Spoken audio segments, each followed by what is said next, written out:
He told her, Je t'aime bien, and she already pictured the wedding, the dress, the house, the kids. But when it turned out, it wasn't about love at all. If you're learning French, there's a good chance you might misunderstand this too. Listen to this story.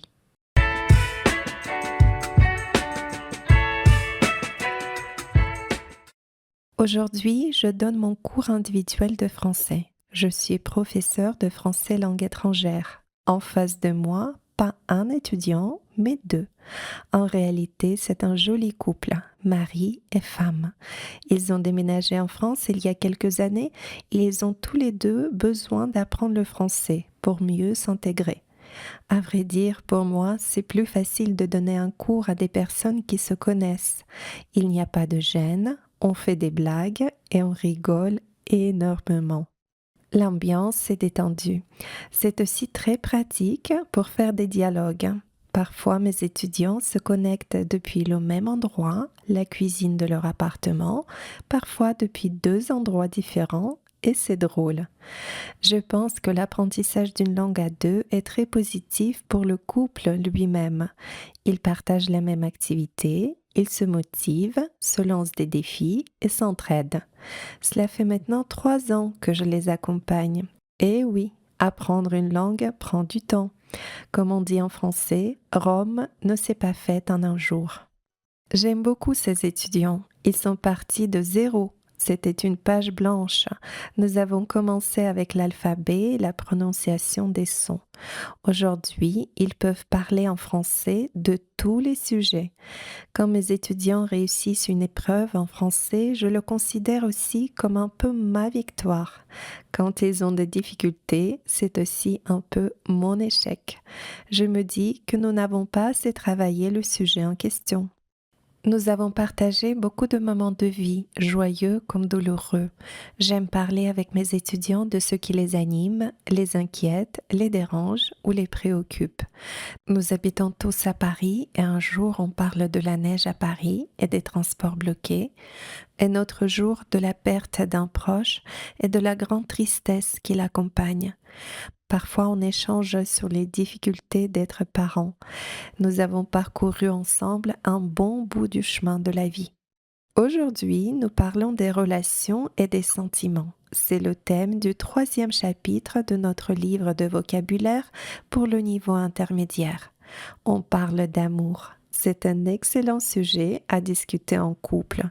Mais attention, en français, il y a un piège avec les expressions de l'amour. Je raconte une histoire à mes étudiants. C'est une collègue à moi, professeure de français langue étrangère, qui me l'a partagée un jour.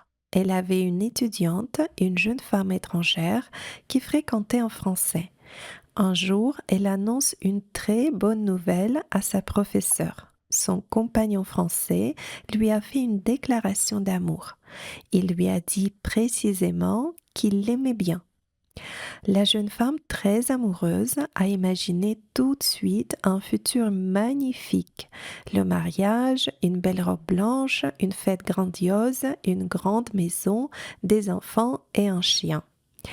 Le problème, c'est l'expression aimer bien. On pense souvent que bien renforce le verbe aimer, mais ici ce n'est pas le cas. Aimer bien veut dire ressentir de la sympathie envers quelqu'un, rien de plus. Ce n'est pas une déclaration d'amour. Si l'élu de votre cœur vous dit « je t'aime bien », ce n'est pas un bon signe. Cela peut vouloir dire tout le contraire. Je te vois plutôt comme une amie. La langue française n'est pas la seule à tendre ce piège aux étudiants. En italien, il existe l'expression ti amo qui est équivalente à je t'aime en français, et là, il s'agit d'un vrai amour. Mais on entend plus souvent dire ti voglio bene, une expression qui se situe quelque part à mi-chemin entre l'amitié et l'amour. Ma collègue, la professeure de français, a tout expliqué à la pauvre jeune femme et son rêve, avec le mariage, une belle robe blanche, une fête grandiose, une grande maison, des enfants et un chien, s'est brisé en un instant. Je pense que les mots ont vraiment un pouvoir incroyable. Ils peuvent blesser ou soigner, détruire ou reconstruire, tuer ou ressusciter, motiver ou faire baisser les bras. Ils peuvent absolument tout faire. C'est pour cette raison que je fais très attention aux mots. Dans nos échanges, j'ai vite remarqué que toi aussi.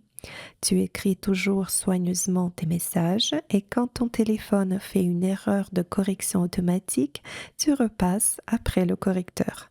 J'aime beaucoup ce respect de la langue. Pour moi, bien écrire un message, c'est aussi respecter son destinataire.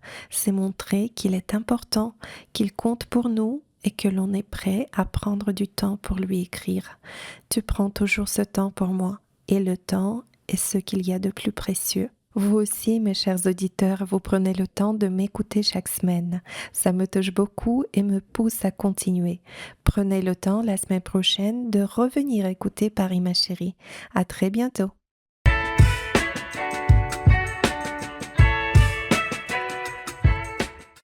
Sometimes a single word changes everything.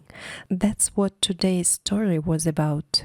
If you miss the hidden meaning of what seems like a small word, you lose the whole point. There are the nuances I'll help you notice in the Entre les lignes Between the Lines Club, link in the description.